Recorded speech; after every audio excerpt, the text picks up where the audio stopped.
அஸ்ஸலாமு அலைக்கும் வரஹ்மத்துல்லாஹி வபரகாத்துஹு.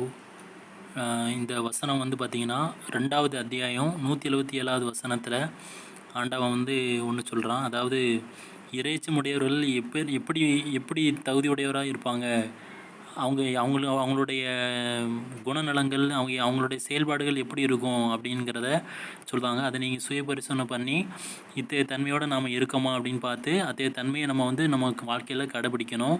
இந்த தன்மை நம்மகிட்ட இருந்துச்சுன்னா நாம தான் இறைச்சம் உடையவர்கள். இதில் குறைபாடு இருந்துச்சுன்னா அதை நம்ம வந்து சரி பண்ணிக்கோங்க. என்னுடைய சவுண்டை கம்மி பண்ணி இந்த டெக்ஸ்ட்டை வந்து படித்து பாருங்கள்.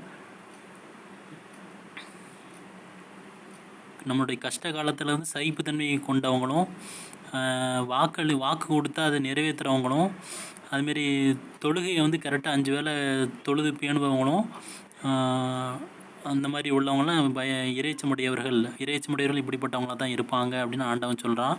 அதனால் என் சவுண்டை கம்மி பண்ணி